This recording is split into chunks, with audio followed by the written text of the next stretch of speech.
What's up, agents who win? Happy Monday, happy Monday, happy Monday. So I just wanted to reach out. We're waiting on Mr. Daniel Betancourt, Coach of the Year. He is on a international Zoom doing a closing, so it's pretty exciting stuff. But we wanted to bring a topic to you today about why to reach out to your sphere. It's like the top 10 reasons to reach out to your sphere. And I've been doing a lot of coaching lately, getting coached on, reaching out to your sphere, how to get more business from our repeat and referral customers. And, that's where my business has been. And so I wanted to just advise some tips on that. And one of my coaches, Tommy Sedgwick, is also doing a class with Jen. I believe he's opened up the stuff till this Friday, the registration's till this Friday. So I'm going to drop that link in the chat as well to get signed up. We've done a previous show with Tommy about why to reach out your sphere and gain more business. Some of our friends that we know have gone from 0 to 100 in the business about, basically reaching out your sphere and not buying leads. We spend a lot of money chasing the rabbit, and why not have the rabbits come to us? And so calling your sphere is going to get the rabbits to come to you guys. And, people who are going to know, like, and trust you instead of chasing the average internet lead. Our sphere, people who know, like, and trust us are going to want to work with us more, and they appreciate that personal referral. Think about your lenders. When the buyer calls you up and says, hey, I want to buy a house that was referred to you. Do you know a lender? You always refer to one or two of your top people, and that lender appreciates that, and it's a better connection between the three of you. Versus I've got my random realtor off the internet, and I've also found a online application through LendingTree or one of those other many services that sell it back to one of our local people to work. So why not have that circle of trust amongst your peers? And it's, working your sphere is going to be a lot of doing like the BNI groups, and working your local business partners and things along that line of how you can help build each other's business. But let's dive into the top 10. Number one reason why you want to call them, something's going to spark their curiosity. Their goal of staying in touch with your database and is to keep the conversation going. I am reading from a sheet that I've made some notes on. So if I look down, that's what I'm doing. Anyways, number two, give an exclusive offer just for them about like an event you have coming up that's for your sphere or for your clients. Like we just hosted an Easter event at our office, and it was for our buyers and for our past clients, and also for future clients that we know that have engaged with us that we're working with to kind of help build that connection better. Our recent event we just did, we ended up getting 3 new buyers from that are now committed to us, working with our lenders for pre-approvals. They were people that were in our network. We invited them, and they saw what we do for our people, and now we've gotten, because of that event, 3 new clients coming from it. That's going to pay for that event tenfold. Number 3, offer special promotions, limited time offers. For example, you can make a call on a client who you sold a year ago. Warranty just expired. If you got the home warranty with the contract, well, a lot of the warranty companies now are offering monthly payment plans, so the buyer doesn't need to put out a $600 or $700 check to renew the warranty. They can do it at $55 a month. That's a special promotion that the warranty companies are offering now, so that's something you can offer them. Or ADT. Rusty Moore, one of our reps, does 6 months free on the warranties on the alarm side of things. So that could be a special promotion you're reaching out to. Find out from your vendors, what they're doing on the. Find out from your vendors what they can offer you to offer back to your clients. You'll be amazed at what's out there. Share some knowledge, education. Your expertise is valued and appreciated. Especially when your intent is truly to share information that will help you with them. If you want to talk about the market, what's going on in the neighborhoods, why it's good to buy an investment property right now, things along that line are what you want to reach out to your people for. Another reason, we're doing video CMAs to our clients right now so they can see what the value is, not having to. We're doing like 5 to 10 a day, as much as we can get done, but it's just getting in touch with our clients, providing them another piece of value. Invitation, a community event, which we just talked about, what we were doing. Or a reminder of the annual holiday parade in town. Obviously, it's Christmas, so you can talk about, hey, what's going on in your local market there as far as events that are happening. Especially, I think it'd be great with this year being COVID, coming out of COVID with the parades coming back around, the Thanksgiving things happening, or fireworks festivals. The towns that are doing that stuff, create an email blast about that. It's another reason to reach out about, hey guys, who wants to go to a fireworks show? This is the 5 top towns that are having them. Solution to a specific problem. A lot of those I think would come to a vendors list. And we got Daniel coming on. What's up, Coach? Hey, what's going on? How was that international closing? Everybody? How was your international Zoom closing?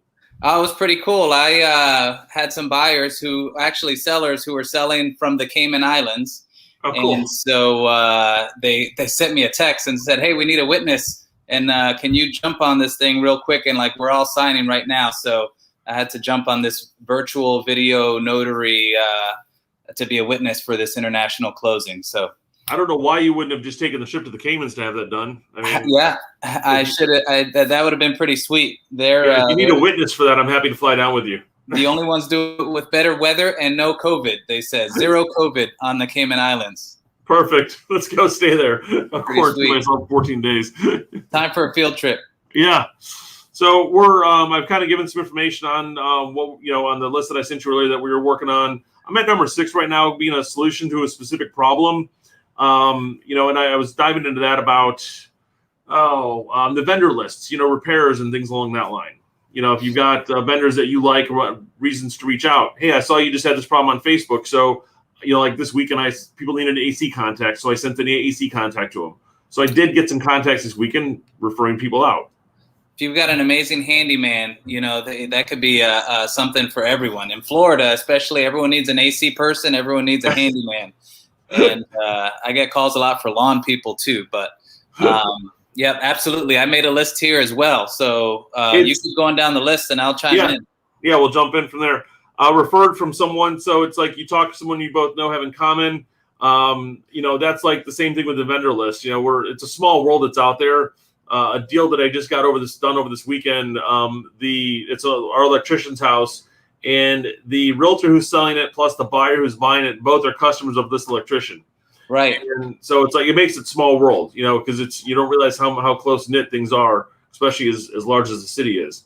Yeah, you make introductions. I've got a customer, a home builder recently I've sold. He bought a vacant lot that I had, and then we became pretty friendly, and I introduced him to an investor friend of mine.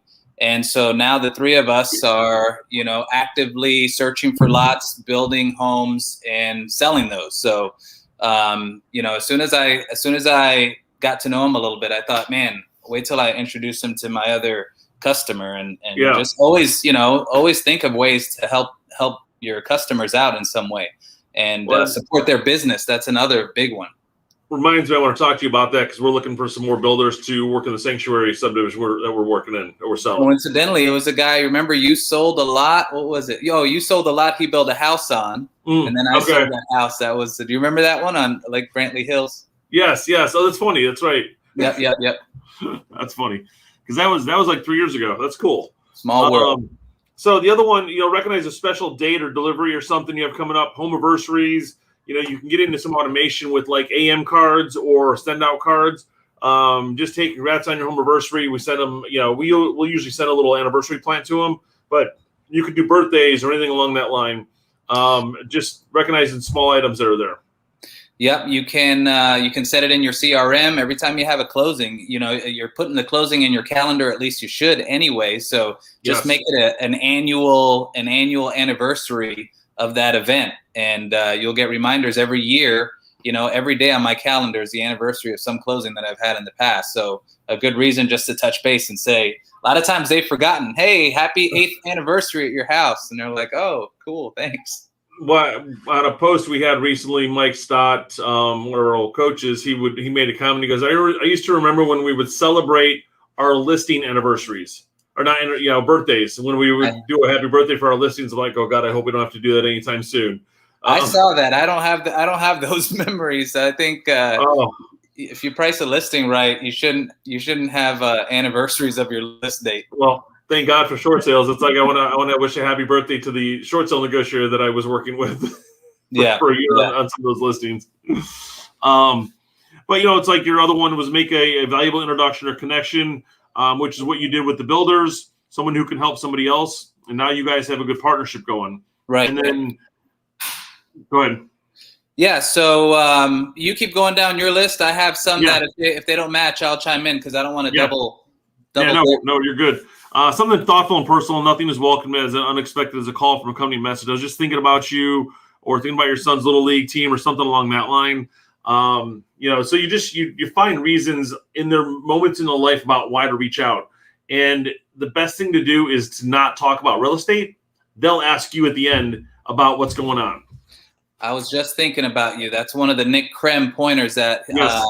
he was giving out when we did that video conference with him. So I was just thinking about you.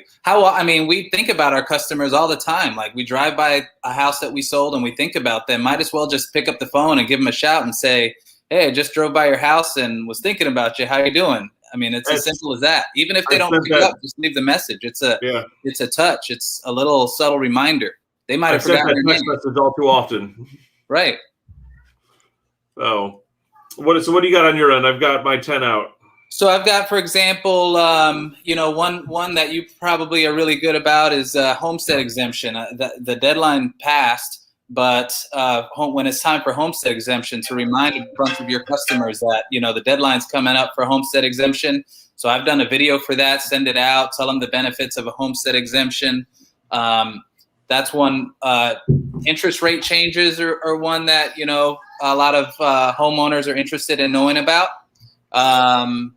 Congratulating, I know you've covered that, congratulating birthdays, anniversaries, graduations of kids, recalling a discussion topic that, happens all the time. Hey, I just thought of that thing that, we were talking about that one time, or I just remembered the name of that restaurant that I couldn't remember that one time. That's for the people that sometimes have some memory farts, for lack of a better phrase. So the homestead exemption, we do at the end of every year, we will mail your closing statement along with the letter and a link to the county where your homestead's at. So you have the closing statement for taxes, and you have the reminder to get your homestead filed. It's a great video topic too. Homestead exemption, the Save Our Homes Act for realtors out there. We hear it all the time. Like, I don't know what to say. I don't know what to talk about. Pick that one. All the information's right on the county website. Just make bullet points and talk about it. No, it's perfect. Yep. Yeah, just check it in to say hi, just thinking about you. We covered those. An event invite. So I don't know if that was on your list. I don't think it was, but we talked about it in the last call. When you have events, it gives you a reason to invite them, to confirm whether they can make it or not, to tell them all about it after it happens if they were unable to make it, to give away prizes, and to invite them to the next event. So that's just one of the other benefits of having an event. I did talk about that, and just basically like how we, got 3 new buyers out of the event we had. It was just a reason to reach out to people. Right. Yep. So these are all, awesome takeaways for anyone out there looking for reasons to communicate with their past customers, sphere, all that. And what I wanted to start doing is maybe at the end of these talks, discuss a question, because we're collecting questions from agents that we know, anything that they'd like to know more about, and we're going to make them discussion topics. So maybe we'll do a bonus round at the end of these lives on Monday, and help some people out there. No, that'd be awesome. Let's plan on start doing that. We'll have a running tally. And if you guys have questions out there, please drop them in our chat to us, or just put them on the Facebook page. Yep, text one of us. Yep, my number is 407-375-9142. Shoot me a text or message us on Facebook, or submit through Agents Who Win.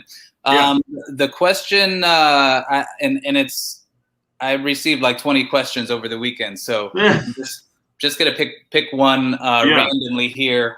Someone asked, is it better to strive or close or shoot for 100 transactions a year with a single agent model, like, you've got a team leader and then a staff of admin or 2 assistants in this example that was given to me, an agent with 2 assistants versus a team leader with multiple buyer's agents?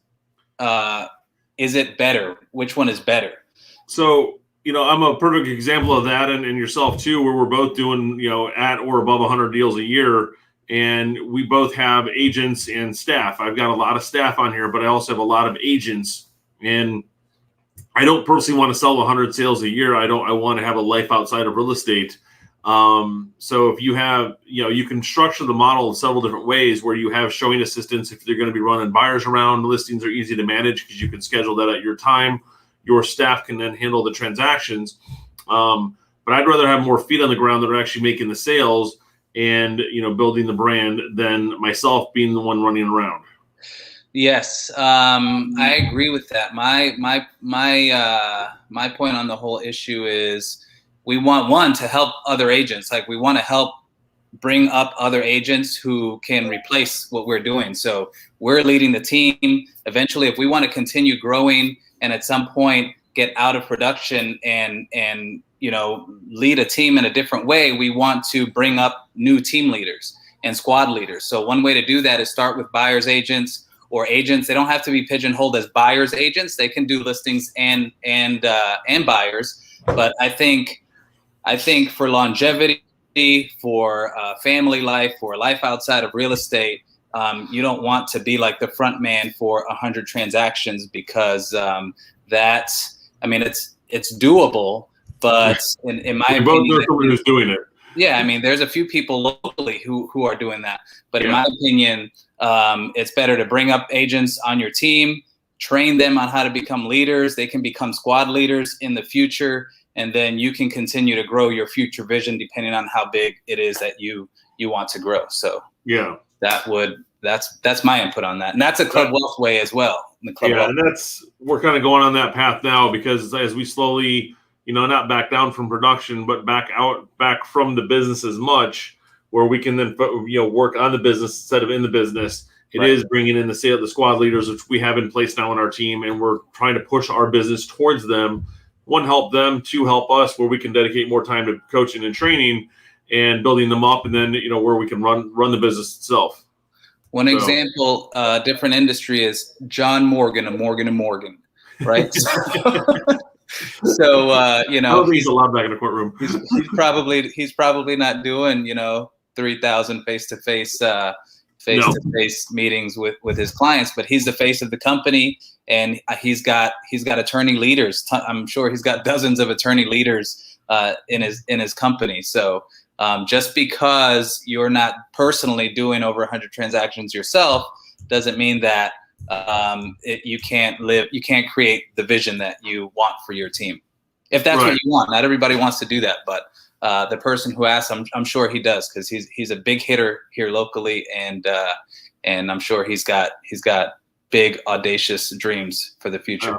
I've got one of our friends here locally who is trying to do as much as she can on her own as now, and even one of our guys in our company here is trying to scale larger and is having a hard time doing that because they they're having a hard time scaling because they're doing so much on their own, and they want to get from 30 deals to 60 deals, or they're now hitting 60 deals and they're realizing, God, I need the assistant. I can't have time to find the right one.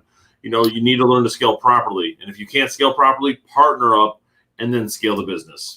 It's something that I'm still working on myself.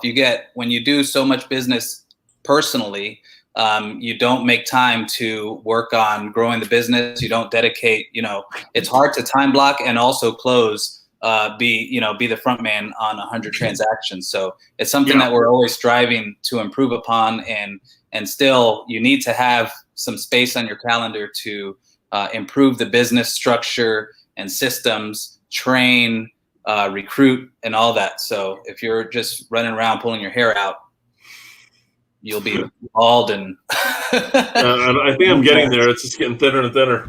Stressed out and single and all that. All the good stuff. Have kids mad at you. Yeah, that's even better. Get your quiet time. Well, guys, hope that was a good bonus round for you. And we really appreciate you guys tuning in today. Have an awesome week. Daniel, anything else? That's it for this week. Look forward to chatting next week, and we'll see you out there. See you out there.